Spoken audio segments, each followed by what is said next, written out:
Get ready for the dictation. Start.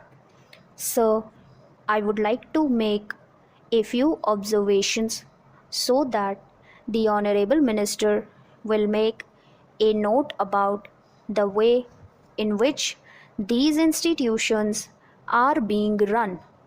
It is a good thing that these institutions have been started, but at the same time, we are suffering from lack of coordination in regard to our technical education.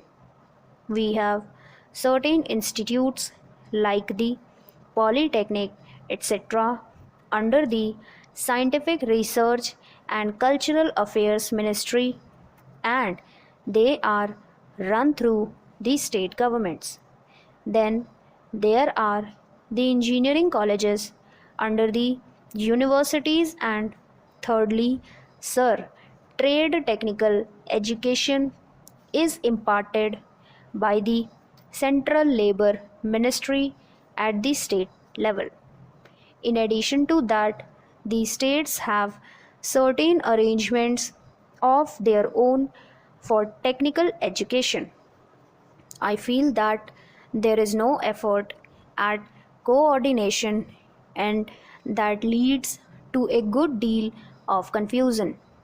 Perhaps if there is effort, there are certain difficulties.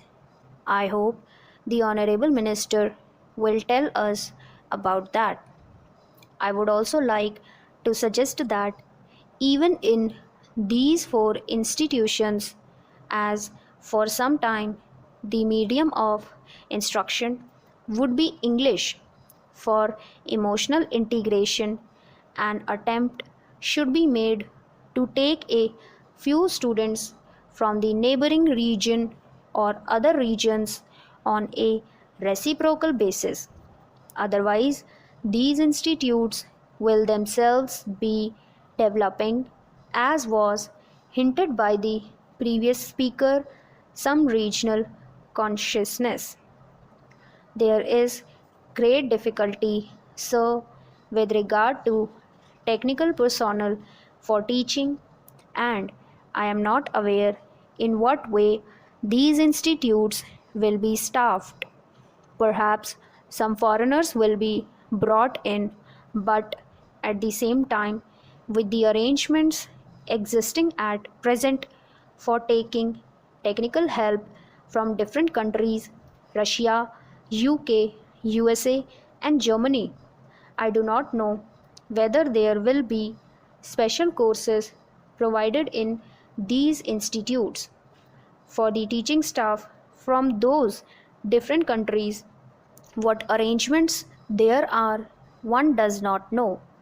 In the present arrangement for teaching, I should have liked to mention the fifth arrangement for teaching at present provided through the various industrial concerns like Bhilai, Rourkela, etc. All these big concerns have their big technical schools, and they take their students for postgraduate work as also for research work.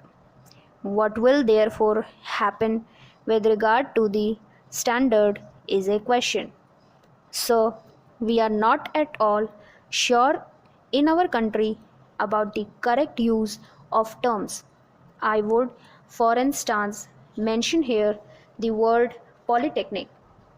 They have one school, and even if there is arrangement for starting another subject, no effort is made, and no sooner they feel they should give guarantee of some sort of technical education without proper inquiries with regard to the possibilities for employment and the various mineral resources, etc., and the basic education that should enable the students to enter the polytechnics, to have the training where it is available. These polytechnics are started. Similarly, there is some confusion about the use of the word university. We have the Roorkee University for one subject, which is engineering. So it seems there is going to be one university for one faculty. We have one music university also in Madhya Pradesh. We are going to start, I am told, perhaps a university only for agriculture. So, if these institutes are there, which term seems to be really the appropriate word in place of these one faculty universities, I think the Honorable Minister should take the initiative in determining what should be the exact connotation of these terms. Otherwise, one day, as was pointed out, there will be perfect confusion. There comes also the question of the recognition of the degree given by these institutes.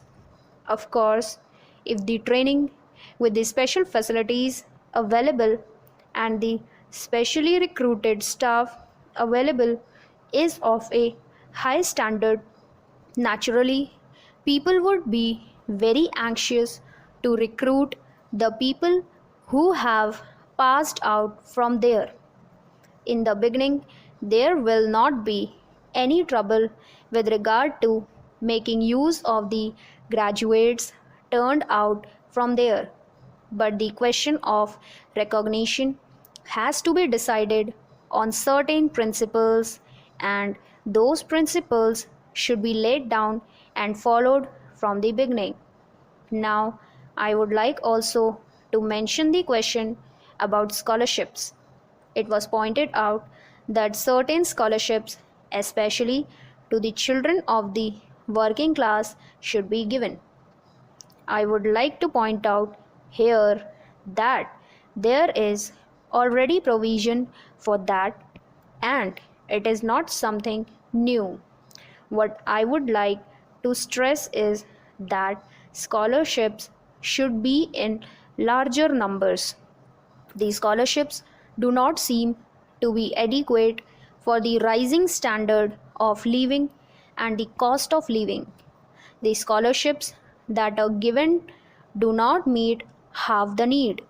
There is yet another matter which the Honorable Minister is the proper person to inquire about, and that is the merit scholarships that are available in different states to students for technical subjects or to other students who pass with very high marks are not given by the states if they read outside the state.